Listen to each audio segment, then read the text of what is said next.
number 7, current sensitivity means you have to determine current sensitivity of given moving coil galvanometer.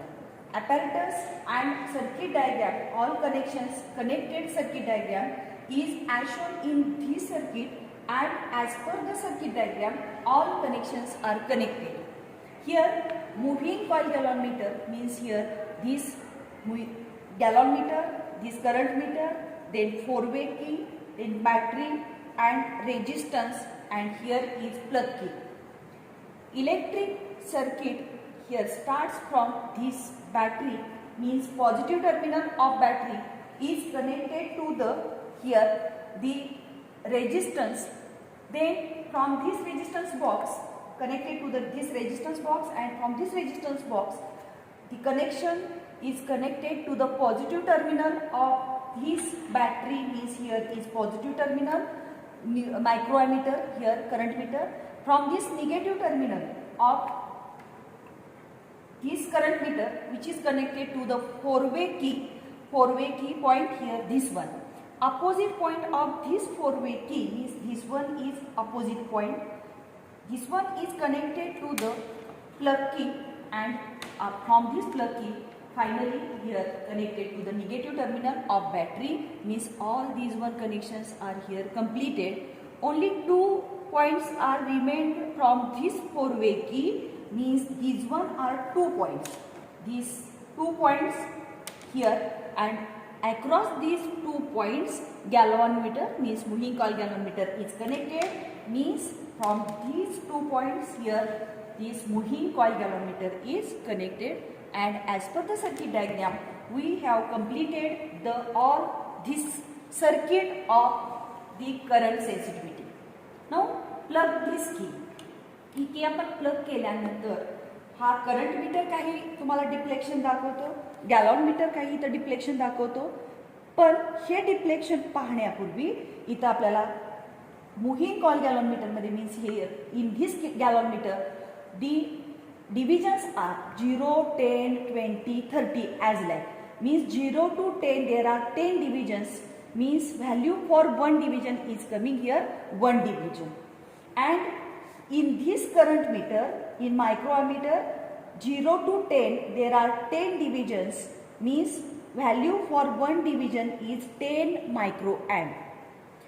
Now we have to start taking the reading, means we have to change the resistances for different value and note down the current Ig and deflection theta. First point, first reading is 6000. इथं resistance box मध्ये आपण 6000 इतकं काय करतो, इथं 6000 ohm इतका resistance ठेवला, means this 5000 and 1000 means 6000. 6000 साठी इथे तुम्हाला डिफ्लेक्शन किती दिसते बघा, deflection 0, 10, 20, 25. Deflection theta 1 is coming 25, and current is coming here 100, 200, 300, 400, 450. This means Ig 450 microamp, and multiply by 10 raised to minus 6 means 450 multiplied by 10 raised to minus 6.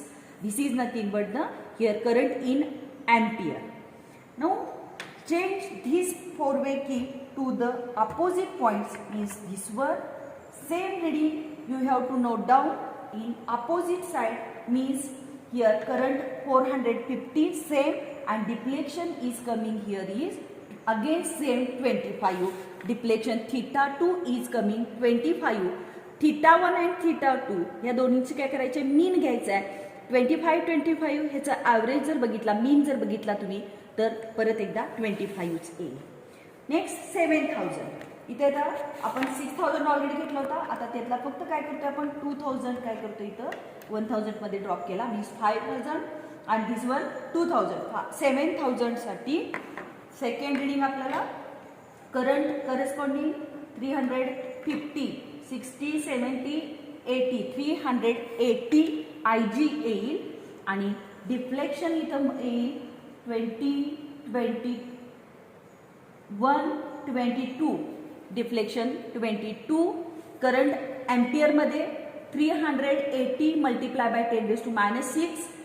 अपोजिटला परत एकदा keys आपण change करून अपोजिट साईडला सेम रिडिंग जर बघितला तर इथं 380 same deflection but only small change in deflection means 21 22 same again it is coming 22 average परत एकदा 22च येईल.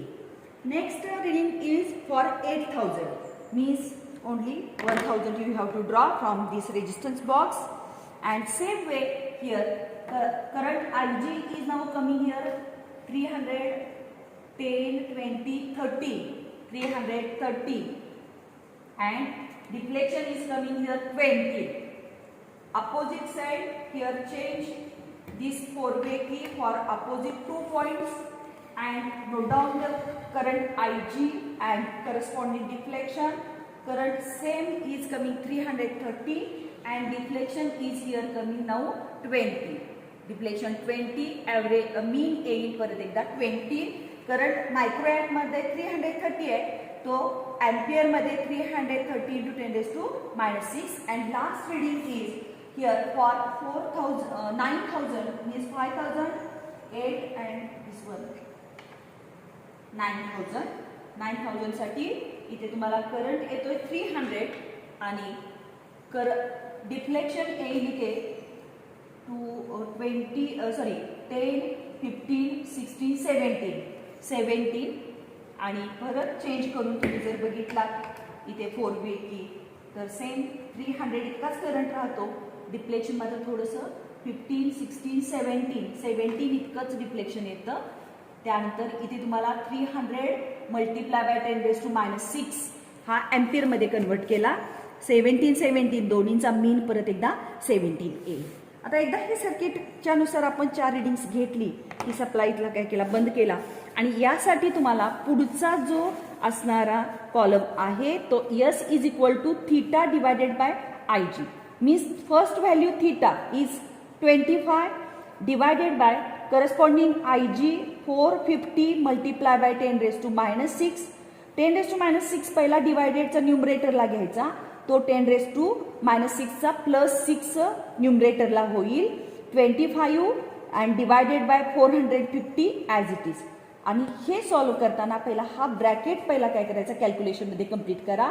अँटीलॉग ऑफ लॉग ऑफ 25 मायनस येईल लॉग ऑफ हिअर 450 आणि कॉमनली मल्टिप्लाय बाय 10⁻⁶ इथे परत नंतर अँटीलॉग ॲज इट इज आणि ब्रॅकेटमध्ये 25 ची कॅरेक्टरिस्टिक 1 पॉईंट आणि 25चा जर 0 मध्ये बघितला तिथे तर 3979 मायनस परत इथे ह्याची कॅरेक्टरिस्टिक 450 ची कॅरेक्टरिस्टिक 2 पॉईंट 45चा 0 मध्ये इथे 45चा 0 मध्ये 6532 and bracket complete commonly multiply by 10⁻⁶ आणि पुढे एकदा अँटीलॉग ऑफ ह्या दोन्हींची काय करायची सबस्ट्रॅक्शन करायचं म्हणजेच 1.3979 2.6532 आणि ह्याची सबस्ट्रॅक्शन केला तिथं 7 इथे 4 9 मधून 5 गेला तर 4 परत इथं 13 6 म्हणजे 4 आणि ते 3 म्हणजे 7 एक कंप्लीट इथं 1 -2 म्हणजे -1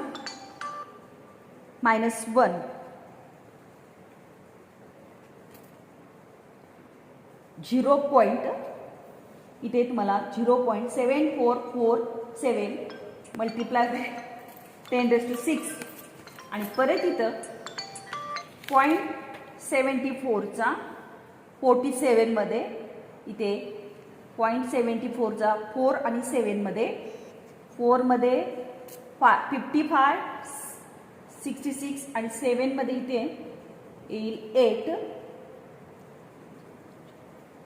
5554 मल्टिप्लाय बाय 10⁻⁶ आणि पुढे इथे तुम्हाला ह्या कॅल्क्युलेशननुसार इथे तुम्हाला इथं 1 बार 1 येतोय बार 1 मध्ये 1 मिळवला -1 + 1 0.5554 इथं डिव्हिजन पर एम्पियर कारण इथं थीटा डिव्हिजनमध्ये घेतला आहे आपण इथे आणि IG हा एम्पियरमध्ये घेतलेला आहे करंट डिवायडेड बाय एम्पियर त्यामुळं हा पहिला थिटा डिवायडेड बाय आय जी येईल 0.5554 इंटू 10⁶. सेम सेकंड कॅल्क्युलेशन, हा नंबर 1 झालं. सेकंड कॅल्क्युलेशन तुम्ही थिटा बाय आय जीचं घेत असताना 22 डिवायडेड बाय 380 मल्टिप्लाय बाय 10⁻⁶. आणि ह्या सर्वच्या सर्व स्टेप्स काय करायच्या, सेकंड कॅल्क्युलेशनला फॉलो करायच्या. 2 नंबरचं आन्सर जे येईल इथं पहिला 5554 इंटू 10⁶ हे पहिलं आन्सर. सेकंड आन्सर सुद्धा अशाच पद्धतीनं 0.540 इंटू 10⁶ अशा पद्धतीनं अराउंड ह्या नंबरच्या 2 नंबरचा आन्सर थिटा बाय आय जीचं येईल. 3 नंबरचं तुम्ही कॅल्क्युलेशन करत असताना 20 डिवायडेड बाय 330 इंटू 10⁻⁶. सेम अशा अराउंड वरचा जो नंबर येतो त्याच्या आसपास इथं तुम्हाला थिटा बाय आय जी येईल. आणि लास्ट कॅल्क्युलेशन करा 17 किंवा 17 डिवायडेड बाय 300 इंटू 10⁻⁶. आणि फायनली ह्या चारी पण जे कॅल्क्युलेशन्स घेतलेले आहेत त्या चारीची बेरीज त्याला डिवायडेड बाय 4 आणि त्याच्यावरून तुम्हाला थिटा बाय आय जीचा काय करायचं, इथं मीन जो येईल तो मीन इथं तुम्ही घेत असताना पहिलं कॅल्क्युलेशन मधला रिझल्ट मधला आपला पहिला रिझल्ट मिळणार आहे यस इज इक्वल टू आपला इथं 0.55 इंटू 10⁶ डिव्हिजन पर एम्पियर बाय कॅल्क्युलेशन येणार आहे. यानुसार हा बाय कॅल्क्युलेशनचा पार्ट. आणि सेकंड जो आहे बाय ग्राफिकल मेथड आहे त्यासाठी तुम्ही एक्स ॲक्सिस वरती इथं एक्स ॲक्सिस घ्या, इकडे वाय ॲक्सिस आका. एक्स ॲक्सिस वरती आय जीच्या व्हॅल्यूज आपल्याला घ्यायच्या आहेत, वाय ॲक्सिस वरती थिटाच्या व्हॅल्यूज डिव्हिजनमध्ये घ्यायच्या आहेत. आता ह्या डिव्हिजनमधल्या आपल्या व्हॅल्यूज किती आलेले आहेत तर इथं 22 17 अराउंड असं नंबर आहेत. त्यामुळे इथलं जे स्केल घेत आहे थिटाचं ते 2 4 6 8 10 12 अशा 2-2 डिग्रीच्या डिफरन्सनी काय करायचं, वाय ॲक्सिसला तुम्ही स्केल घ्या. आणि एक्स ॲक्सिसच्या व्हॅल्यूज आपल्या किती आल्या तर 450 380 300 अशा अराउंड असल्यामुळे इथलं स्केल घेत असताना इथे घेताना 25 50 75चा डिफरन्स घेतलाय. पण तुम्ही इथं 50 100 150 200 250 300 अशा पद्धतीचं 50-50चं स्केल इथं घेऊ शकता. Commonly multiply by 10⁻⁶. म्हणजे scale on X axis 1 centimetre is equal to 50 to 10⁻⁶ इतकं घ्या किंवा 25 इंटू 10⁻⁶ घ्या. आणि वाय ॲक्सिसचं 1 centimetre is equal to 2 divisions. अशा पद्धतीने तुम्ही इथे एकूण 4 पॉईंट्स असे तुम्ही लोकेट करू शकाल. 4 पॉईंट्सच्या अक्रॉस ह्या straight line passing through the origin घ्यायची आणि इकडे परत हा ट्रायंगल आखायचा. ह्या ट्रायंगलला कोणत्याही 2 पॉईंटच्या डार्क पॉईंटच्या शक्यतो इथं सिलेक्ट करा. ट्रायंगल ABC घेतला तर AB ची लेंथ मेजर करून 3.5 सेंटीमीटर, BC ची लेंथ मेजर करा 2.5 सेंटीमीटर आणि नंतर त्यानुसार slope is equal to length of AB multiply by scale on Y axis divided by BC into scale on X axis. Length of AB इथं तुम्हाला ग्राफमध्ये किती आलेली आहे तर 3.5 आलेली आहे. इथं 3.5 घेतली आहे. कॉमनली मल्टिप्लाय बाय स्केल करायचं आहे तर 2चा डिफरन्स घेतलाय. त्यामुळं 2.5 ला मल्टिप्लाय स्केल 2 न केलं आणि डिवायडेड BC ची लेंथ इथं 2.5 आहे. इथं 2.5 मल्टिप्लाय बाय 25 इंटू 10⁻⁶ हिथलं स्केल घेतलं, ह्या ग्राफचं स्केल घेतले. समजा जर तुम्ही ते 50 जर घेतला असेल तर 50 इंटू 10⁻⁶ हे तुमचं स्केल येणार आहे.